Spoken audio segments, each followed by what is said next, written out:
मैं ओम प्रकाश सामोता अपने YouTube channel में आप सभी का हार्दिक स्वागत करता हूं।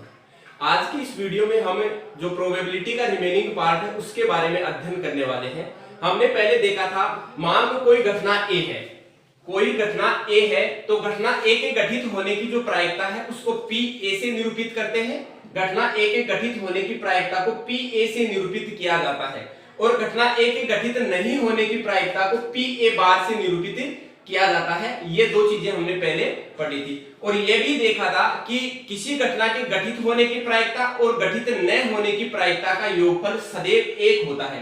अर्थात हमने ये पढ़ा था, घटना ए के घटित होने की प्रायिकता प्लस घटना ए के घटित नहीं होने की प्रायिकता, इन दोनों का योगफल हमेशा कितना होता है? एक होता है। तो इस पर आधारित एक नंबर का क्वेश्चन, छोटा क्वेश्चन परीक्षा में जनरली पूछ लिया जाता है। एक उदाहरण की सहायता से समझते हैं।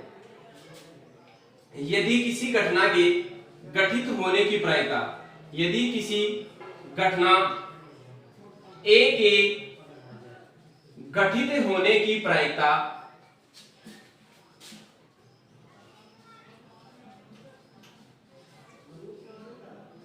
पी ए है, पी ए बराबर 0.65 है तो घटना ए के गठित नहीं होने की प्रायिकता ज्ञात कीजिए। गठित नहीं होने की प्रायिकता ज्ञात कीजिए। एक नंबर का क्वेश्चन पूछ लिया जाता है और हमने ये देख लिया ऊपर कि घटना ए के घटित होने की प्रायिकता को पी ए से निरूपित करते हैं, घटना ए के घटित नहीं होने की प्रायिकता को पी ए बार से निरूपित करते हैं और घटना ए के घटित होने और घटित नहीं होने की प्रायिकताओं का योगफल सदैव एक होता है। अब अपने को क्वेश्चन में क्या दे रखा है? घटना ए के घटित होने की प्रायिकता दे रखी है, मतलब पी ए दे रखी है आपको 0.65। तो इसमें क्या करेंगे? पी ए के स्थान पे 0.65 रख देंगे और घटना ए के घटित नहीं होने की प्रायिकता पूछ रहा है, मतलब ये वाली चीज पूछ रहा है। तो यहां पर क्या करेंगे? पी ए के स्थान पे रखेंगे 0.65, 0.65 plus P A bar is equal to 1। 0.65 का क्या करेंगे? पक्षांतरण कर देंगे तो आपके पास आ जाएगा P A bar is equal to 1 minus 0.65। 1 में से 0.65 को घटाएंगे तो पी ए बार बराबर आ जाएगा 0.35। यह आ जाएगी आपकी घटना ए के घटित नहीं होने की प्रायिकता। तो इस तरीके से छोटा क्वेश्चन पूछा जा सकता है इस पे। अब अगला क्वेश्चन देखते हैं। साधारण वर्ष और लीप वर्ष पर आधारित क्वेश्चन पूछे जाते हैं।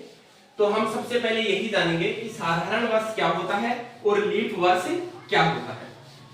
तो सबसे पहले बात करते हैं लीप वर्ष की।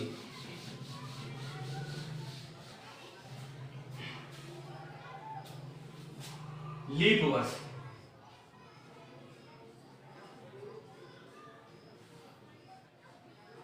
तो देखो दोस्तों, दो होते हैं, एक लीप वर्ष होता है और एक साधारण वर्ष होता है। यदि आपके सामने कोई वर्ष लिखा हुआ है और उसके लास्ट 2 डिजिट के अंदर अंतिम 2 अंकों में 4 का पूरा पूरा भाग जा रहा है तो आपको समझ जाना है दिया गया वर्ष जो है वो लीप वर्ष है। और लीप वर्ष में क्या होता है? जो फरवरी का महीना होता है वो 29 दिन का होता है। इसी वजह से जो लीप वर्ष होता है उसमें 366 दिन होते हैं। तो लीप वर्ष क्या होता है? सबसे पहले यदि किसी वर्ष के अंतिम 2 अंकों में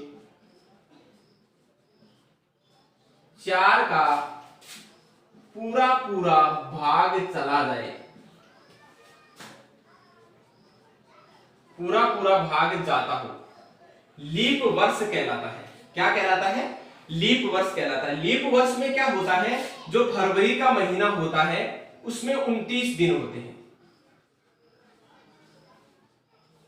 इस तरह से टोटल पूरे वर्ष में जो दिनों की संख्या है वो निकल कर आती है आपके सामने 66 दिन। तो जब भी आपके पास क्वेश्चन में लीप वर्ष की बात करता है तो आपको समझ जाना पूरे वर्ष में जो कुल दिनों की संख्या होगी वो 366 होगी और फरवरी का महीना 29 दिन का होगा और लीप वर्ष की जांच कैसे करेंगे, अंतिम 2 अंकों में भाग देंगे, 4 का यदि चला गया भाग तो हम समझ जाएंगे कि दिया गया वर्ष लीप वर्ष है, अन्यथा लीप वर्ष नहीं है। जब लीप वर्ष नहीं है तो कौन सा वर्ष होगा, साधारण वर्ष होगा। तो देखो साधारण वर्ष क्या होता है, इसके बारे में भी जानेंगे।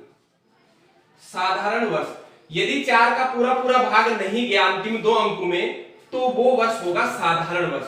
और साधारण वर्ष में जो फरवरी का महीना होता है वो 28 दिन का होता है, 1 दिन कम होता है लीप वर्ष की तुलना में। तो आपके पास जो वर्ष है उसमें पूरे 365 दिन होते हैं। इस तरह से साधारण वर्ष में 365 दिन होते हैं और लीप वर्ष में 366 दिन होते हैं। तो इस पर आधारित क्वेश्चन भी आपसे कई बार एग्जाम में पूछ लिया जाता है। देखते हैं किस तरीके का क्वेश्चन आता है।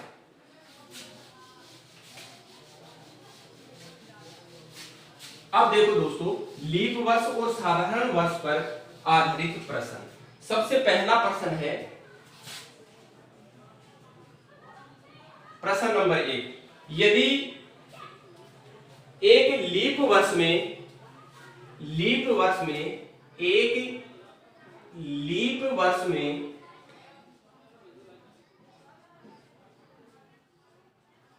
53 सोमवार आने की प्रायिकता ज्ञात कीजिए।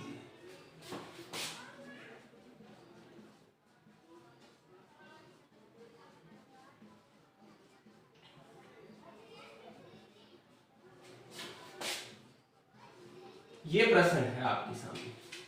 बात क्या कर रहा है, एक लीप वर्ष में 53 सोमवार आने की प्रायिकता ज्ञात कीजिए। तो दोस्तों जब आपके पास सप्ताह के दिनों की बात करता है तो हम जानते हैं जो वीक होता है, एक वीक में कुल कितने दिन होते हैं, एक वीक बराबर होते हैं 7 डेज।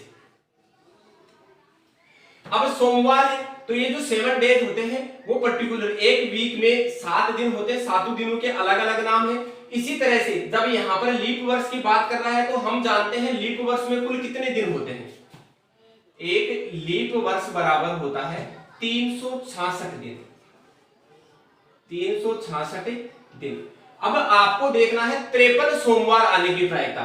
तो हम क्या करेंगे, एक सप्ताह में 7 दिन है तो 366 में 7 का भाग देंगे।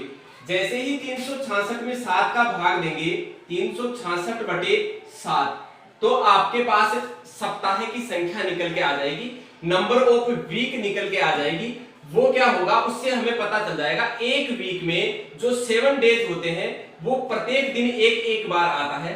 तो जैसे 7 का भाग देंगे तो 7 पंजू 35, एक शेष बच गया 16, 7 दूनी 14, 16 में से 14 घटाया तो 2 शेष बच गया, मतलब 52 सप्ताह पूरे होते हैं, 52 सप्ताह और 2 दिन शेष बच गए। ये लीप वर्ष की गणित होती है जब आपके पास इस तरह का क्वेश्चन आता है। 52 वीक कंप्लीट है, 52 वीक कंप्लीट है, इसका मतलब 52 सोमवार तो लीप वर्ष में होंगे ही होंगे, उनमें तो हम किसी प्रकार की काट छांट नहीं कर सकते। अब हमें जो प्रायिकता पूछ रहा है वो 53 सोमवार की पूछ रहा है, मतलब ये जो आपके पास 2 दिन रिमाइंडर बच गए, इन 2 दिन में से एक दिन यदि आपके पास सोमवार आ जाए तो हम कह देंगे कि इस लीप वर्ष में कितने सोमवार हो गए, 53। तो कहने का मतलब है हमें इनको भूल जाना है, अब इन 2 दिन पे फोकस रखेंगे निगाहें अपनी। तो 2 दिन देखो, संभावनाएं देखते हैं इन 2 दिन की क्या क्या संभावनाएं हैं। तो कुल संभावनाएं, ये जो 2 दिन है ये क्या क्या हो सकते हैं, इसकी संभावनाएं देखेंगे। हो सकता है एक दिन सोमवार हो, दूसरे दिन मंगलवार हो, ऐसी संभावना बनती है।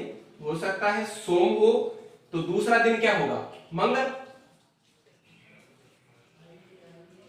एक पॉसिबिलिटी तो ये बनती है। दूसरी पॉसिबिलिटी हो सकता है एक दिन मंगल हो तो दूसरा दिन क्या होगा, बुध। हो सकता है एक दिन बुध हो तो दूसरा दिन क्या होगा, गुरु। यदि एक पहला दिन गुरु है तो अगला दिन क्या होगा, बृहस्पति। इसी तरह से सॉरी, गुरु है तो उसके बाद में सॉरी बृहस्पति गुरु एक ही बात है, गुरु के बाद क्या आएगा, शुक्र। अगला दिन क्या होगा, शुक्र होगा। हो सकता है पहला दिन जो है वो शुक्र हो तो अगला दिन क्या होगा, शनि। और यदि पहला दिन शनिवार है तो अगला दिन क्या होगा, रविवार। और यदि पहला दिन रविवार है तो अगला दिन क्या होगा, सोमवार होगा। अब जैसे ही हम कहेंगे कि पहला दिन सोमवार हो तो अगला दिन क्या होगा, मंगलवार। पहला दिन सोमवार हो तो अगला क्या होगा, मंगलवार। इस तरह से ये जो आपके पास 2 दिन बच गए उनकी ये कुल 7 संभावनाएं बनती हैं। पहला दिन सोम, दूसरा मंगल। यदि पहला दिन मंगल है, इन 2 दिनों में से एक दिन मंगलवार है तो दूसरा क्या होगा, बुधवार। यदि एक दिन बुधवार है तो दूसरा क्या होगा, गुरुवार। इस तरह से आपके सामने कुल ये 7 संभावनाएं प्राप्त होती हैं। ये 2 दिन जो है ये हो सकते हैं। तो कुल संभावनाएं मतलब कुल संभावित परिणाम हो गए 7। अब आपको क्या घटना गठित करवानी है 53 सोमवार आ जाए। तो 52 सप्ताह पूरे थे, 52 सोमवार ऑलरेडी अपने पास आ चुके। अब एक और सोमवार आए तो एक और सोमवार देखो कौन कौन से में आ रहा है। यदि आपके पास ये परिणाम हो तब भी लीप वर्ष में 53 सोमवार आ जाएंगे। और यदि आपके पास ये परिणाम हो तब भी हम कह देंगे कि लीप वर्ष में 53 सोमवार आएंगे। अब देखो घटना के पक्ष में कितने हो गए परिणाम, 2। तो यहाँ पे पक्ष में परिणाम जो होंगे वो हो गए आपके पास 2। पक्ष में परिणाम बराबर हो गए 2।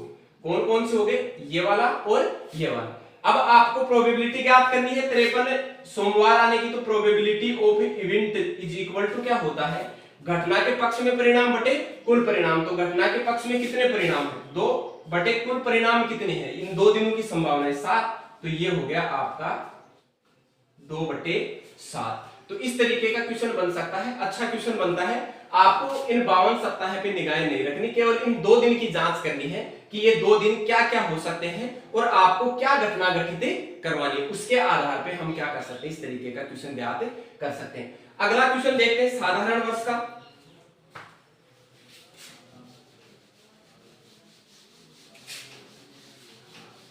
अब बात करें वो साधारण वर्ष की और कहें एक साधारण वर्ष में 52 रविवार आने की प्रायिकता ज्ञात कीजिए।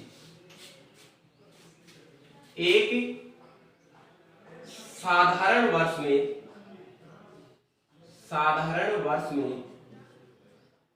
52 रविवार आने की प्रायिकता ज्ञात कीजिए। ये क्वेश्चन है आपके पास। साधारण वर्ष की बात की जा रही है और पूछ रहा है कि 52 रविवार आने की प्रायिकता ज्ञात कीजिए। हम जानते हैं साधारण वर्ष में कुल 365 दिन होते हैं। साधारण वर्ष में क्या होता है, कुल दिन जो होते हैं वो कितने होते हैं, 365 दिन होते हैं। साधारण वर्ष बराबर 365 दिन। अब इसमें हम क्या करेंगे, वीक की संख्या निकालेंगे, सप्ताह की संख्या निकालेंगे। चूंकि एक सप्ताह में 7 दिन होते हैं तो 7 का इसमें भाग दे देंगे तो आपके पास सप्ताह की संख्या निकल के आ जाएगी। जैसे ही 7 का भाग देंगे तो आपके पास आ जाएंगे 52 सप्ताह और एक बच जाएगा आपके पास शेष, एक दिन।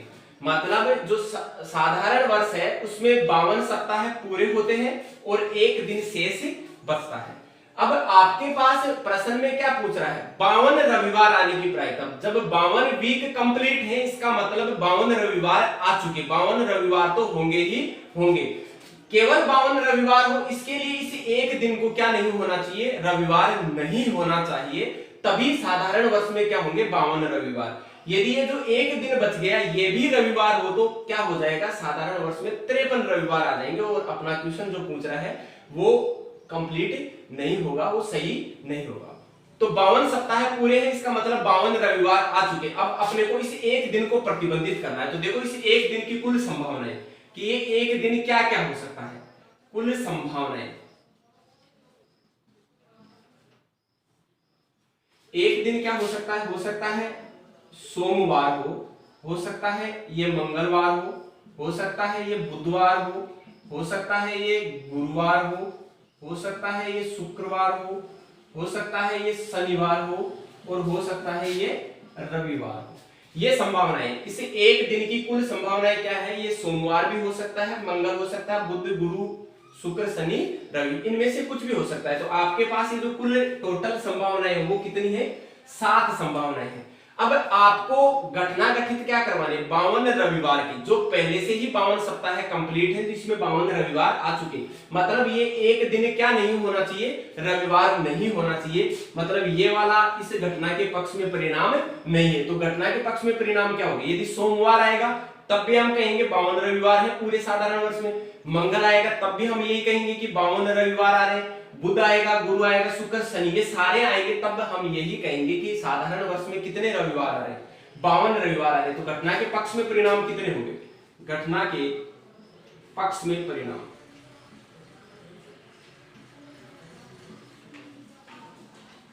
बराबर हो गए 6। कुल संभावित परिणाम कितने हैं, 7।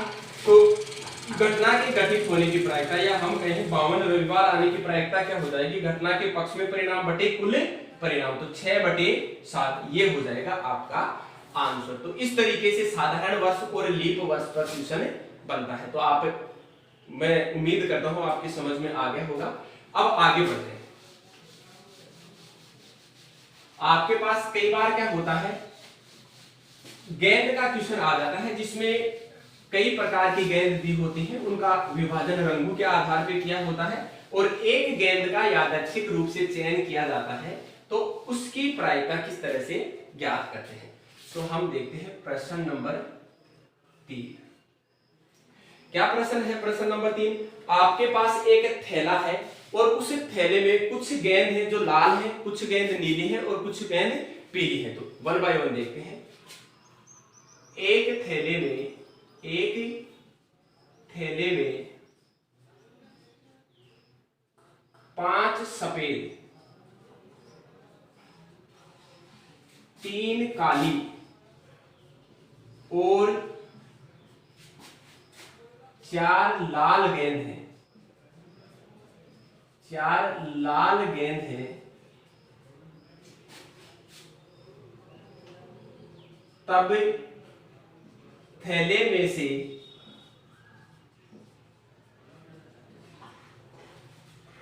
सारी गेंदें एक समान है भाई, आइडेंटिकल है, आकृति इनकी सेम है, केवल कलर डिफरेंट है। तो एक थैले में 5 सफेद, 3 काली और 4 लाल गेंद है। तब थैले में से एक गेंद का यादृच्छिक रूप से चयन किया जाता है, यादृच्छिक रूप से चयन किया जाता है, चयन किया जाता है। तो प्रायिकता ज्ञात कीजिए, प्रायिकता ज्ञात कीजिए कि फर्स्ट निकाली गई गेंद, एक गेंद का यादृच्छिक रूप से चयन किया जाता है। तो प्रायिकता ज्ञात कीजिए कि निकाली गई गेंद सफेद हो, मतलब आपके हाथ में जो गेंद है वो सफेद हो, इस घटना की प्रायिकता ज्ञात करनी है। निकाली गई गेंद काली हो, इस घटना की प्रायिकता ज्ञात करनी है।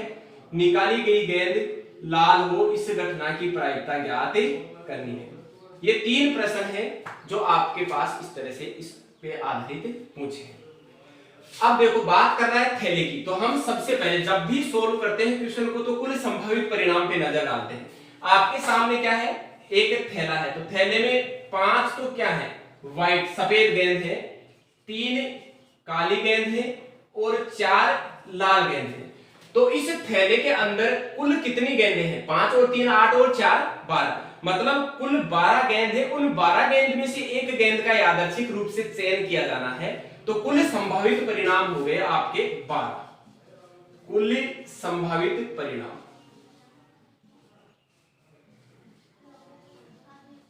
बराबर हो गए 12। ये तो तीनों आप सफेद होने की प्रायिकता ज्ञात करो, चाहे लाल होने की चाहे काली होने की, किसी भी घटना की प्रायिकता ज्ञात कर लो, कुल संभावित परिणाम थैले में जो गेंदों की संख्या है वो ही होंगे। अब आपको क्या करना है, 1 बाय 1 देखना है।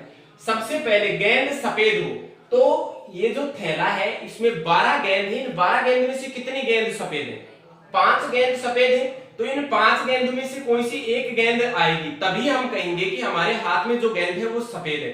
मतलब इन 5 गेंदों में से कोई सी भी गेंद निकल जाए तो वो क्या होगा, घटना के पक्ष में। तो घटना के सफेद, सबसे पहला क्वेश्चन देख रहे हैं, घटना के पक्ष में परिणाम, घटना के पक्ष में परिणाम बराबर 5। ज्ञात करेंगे गेंद के सफेद होने की प्रायिकता, तो P सफेद, प्रोबेबिलिटी ऑफ सफेद गेंद की, मतलब सफेद गेंद की प्रायिकता बराबर घटना के पक्ष में परिणाम, फॉर्मूला लिखेंगे घटना के पक्ष में परिणाम बटे कुल संभावित परिणाम। तो घटना के पक्ष में कितनी सफेद गेंद है 5, थैले में कुल गेंदों की संख्या कितनी है 12, तो यह आ गया आपके पास 5/12। इसी तरह से दूसरा क्वेश्चन देखेंगे। दूसरे क्वेश्चन में क्या है, आपके पास गेंद के काली होने की प्रायिकता ज्ञात करनी है, कुल संभावित परिणाम 12 रहेंगे। ये जो थैला है इसमें काली गेंदों की संख्या कितनी है 3, मतलब इन 3 गेंदों में से कोई सी भी गेंद आए तो हम कहेंगे कि ये गेंद क्या है काली है। तो घटना के पक्ष में परिणाम क्या हो जाएंगे, इस स्थिति में 3 हो जाएंगे। घटना के पक्ष में परिणाम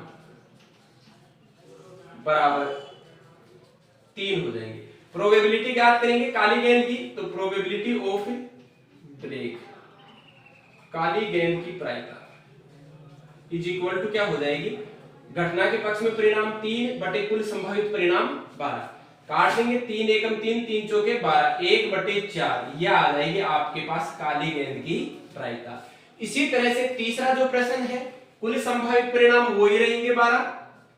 अब हम क्या करेंगे कि लाल गेंद की प्रायिकता ज्ञात करेंगे। तो थैले में जो 4 लाल गेंदें हैं, इनमें से कोई सी भी गेंद यदि आती है तो हम कहेंगे कि ये गेंद कौन सी है, लाल है।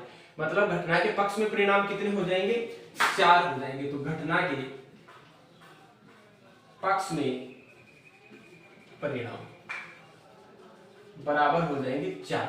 आपको ज्ञात करनी है प्रोबेबिलिटी लाल गेंद आने की, तो लाल गेंद आने की प्रायिकता P लाल इज इक्वल टू क्या होगा, घटना के पक्ष में परिणाम। तो घटना के पक्ष में परिणाम 4 बटे थैले में कुल गेंदों की संख्या 12, तो 4 एकम 4, 4 तिया 12। आपके पास आंसर निकल के आएगा 1/3। तो ये था आपके पास। इस तरीके का भी क्वेश्चन कई बार क्या कर दिया जाता है, पूछ लिया जाता है। यहाँ पे गेंदों की संख्या भले ही चेंज हो जाए, रंग चेंज हो जाए, लेकिन उसका करने का जो मेथड होगा वो ऐसा ही होगा। अब इसके बाद देखते हैं और भी काफी तरीके के क्वेश्चन पूछे जाते हैं। आपको क्या कहता है प्रश्न कि आपके पास कुछ टिकट हैं, उन टिकटों पर 1 से लेकर 12 तक की संख्या लिखी हुई है। क्या है, 1 से लेकर 12 तक की संख्या लिखी हुई है, और कह रहा है कि इन टिकटों में से एक टिकट का यादृच्छिक रूप से चयन किया जाता है। देखो क्या प्रश्न है, प्रश्न नंबर 4 क्या है, 12 टिकट है। कुल कितनी टिकट है, 12 टिकट है। प्रश्न है आपके पास 12 टिकट है और 12 टिकटों पर 1 से लेकर 12 तक के अंक लिखे हुए हैं। सॉरी, पूरा क्वेश्चन लिख देता हूं। 12 टिकटों पर 1 से 12 तक की संख्या लिखी गई है, संख्या लिखी गई है। उनमें से एक टिकट का यादृच्छिक रूप से चयन किया जाता है, यादृच्छिक रूप से चयन किया जाता है, चयन किया जाता है। तो टिकट पर 2 या 3 का गुणज आने की प्रायिकता ज्ञात कीजिए, गुणज आने की प्रायिकता ज्ञात कीजिए।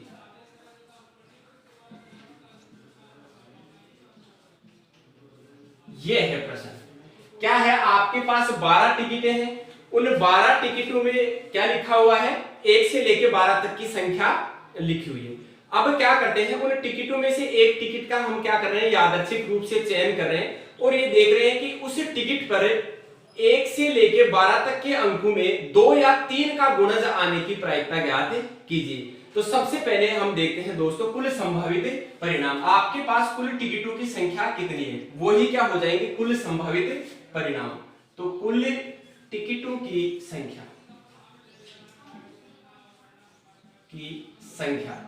बराबर कितनी है 12 है। अब देखो कौन कौन सी टिकट है, 12 टिकट है, उन पे क्या लिखा हुआ 1 2 3 4 5 6 7 8 9 10 11 और 12 ये लिखा हुआ है। 1 से लेके 12 तक की संख्या है। घटना के पक्ष में परिणाम ज्ञात करेंगे तो देखो 2 या 3 के गुणजों की संख्या यही होंगे घटना के पक्ष में।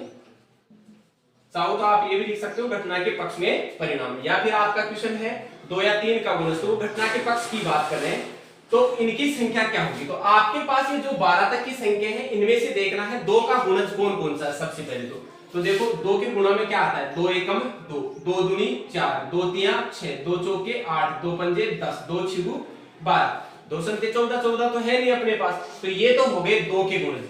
क्वेश्चन ये कह रहा है 2 या 3 का गुणज। अब 3 के गुणज भी देख लो तो 3 एकम 3, 3 दूनी 6, 6 आ गया आपके पास, 3 तिया 9, 9 नहीं लिखा तो 9 भी लिख देंगे, 3 चौके 12, 12 आ चुका, 3 पंजू 15, 15 अपने पास है नहीं। तो 2 या 3 के गुणजों की जो संख्या है वो होगी आपके पास 1 2 3 4 5 6 7 8, 2 या 3 के गुणजों की संख्या आ गई 8 जो घटना के पक्ष में परिणाम होंगे। अब क्या करेंगे, ज्ञात कर लेंगे प्रोबेबिलिटी ऑफ 2 या 3 का गुणज आने की प्रायिकता। प्रायिकता 2 या 3 का गुणज आने की, तो घटना के पक्ष में परिणाम बटे कुल परिणाम काट देंगे, 4 एकम 4, 4 दूनी 8 और 4 तिया 12, 2 बटे 3 ये आ गई आपके पास घटना की प्रायिकता। इस तरह से ज्ञात कर सकते हैं। इस तरह से आपके पास क्या कह सकता है, प्रश्न में कई बार क्या कहता है कि 1 से लेके 100 तक की संख्याएं हैं और 1 से लेके 100 तक की संख्याओं में से एक संख्या का चयन किया जाता है और वो संख्या 5 का गुणज हो, इसकी प्रायिकता ज्ञात कीजिए। तो हम देखेंगे 1 से लेके 100 तक की संख्याओं में कुल संभावित परिणाम, 1 से लेके 100 तक की संख्याओं में 100 अंक 100 आ जाएंगे। अब क्या क्वेश्चन कह रहा है वो 5 का गुणज आने की प्रायिकता, तो हम यहाँ पे देखेंगे 5 का गुणज कौन कौन सा है, तो लिख लेंगे 5 एकम 5, 5 दूनी 10, 5 तिया 15, 20 25 30 सारे के सारे 5 के गुणज लिख लेंगे हम 100 तक, वो हो जाएंगे घटना के पक्ष में परिणाम। फिर प्रायिकता 5 का गुणज आने की, घटना के पक्ष में परिणाम बटे कुल संभावित परिणाम। तो इस तरह से कोई सा भी क्वेश्चन आ जाए आप आसानी से कर सकते हैं।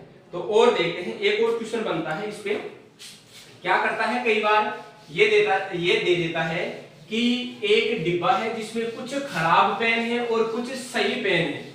तो कई बार पूछता है खराब पेन आने की प्रायिकता, कई बार पूछता है सही पेन आने की प्रायिकता। तो देखते हैं किस तरीके का क्वेश्चन इस पे बनता है।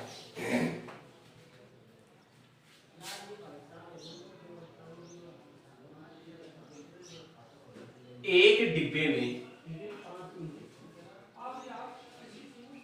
डिब्बे में 12 खराब पेन है, 12 खराब पेन है तथा 132 पेन सही है। एक डिब्बे में 12 पेन खराब है तथा 132 पेन सही है। आप पेन खरीदोगे, आप पेन खरीदोगे, इस घटना की प्रायिकता ज्ञात कीजिए।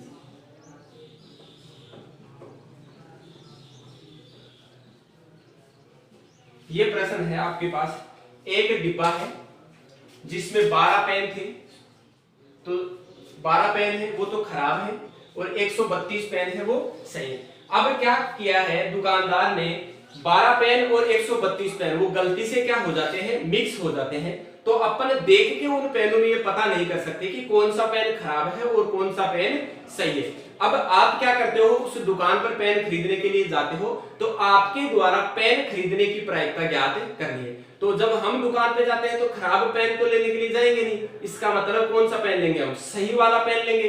तो सही वाला पेन आ जाए, इसकी प्रायिकता ज्ञात करनी है। तो इंडिविजुअली इसने क्या कहा है, आप पेन खरीदोगे, इस घटना की प्रायिकता, मतलब हम कौन सा पेन खरीदेंगे, सही पेन। तो आपसे क्या प्रायिकता पूछ रहा है, सही पेन आने की प्रायिकता ज्ञात है। एक पेन यादृच्छिक रूप से चुना जाता है और वो पेन जो है आपको देगा दुकानदार, वो पेन क्या हो, सही हो, इस घटना की प्रायिकता क्या होगी। तो देखो कुल संभव परिणाम, डिब्बे में कुल पेनों की संख्या, कुल पेनों की संख्या, तो खराब पेन और सही पेन मिल चुके, तो आपके पास कुल पेनों की संख्या आ गई 12 और 132 144। अब आप पेन खरीदोगे मतलब सही पेन, कितने पेन सही है, तो सही पेनों की संख्या, सही पेनों की संख्या वो कितनी है, 132 है। मतलब इन 132 पेनों में से यदि आपके सामने पेन आएगा तो ही आप खरीदेंगे। यदि 12 पेनों में से कोई सा पेन आपके सामने आ जाता है तो आप उस पेन को नहीं खरीदेंगे। तो प्रायिकता सही पेन की, घटना के पक्ष में परिणाम 132 बटे कुल परिणाम 144 काट देंगे। काटने का तरीका क्या होगा, आसानी से हम क्या कर सकते हैं, इनको 2 से काट सकते हैं। सबसे पहले तो ये कितना हो जाएगा 66 और ये कितना हो जाएगा 144। 144 का आधा होता है 50 72। अब भी फिर भी ये क्या हो जाएगा, 2 से कट जाएगा, ये 33 हो जाएगा और ये कितना हो जाएगा 36, 36 दूनी 72।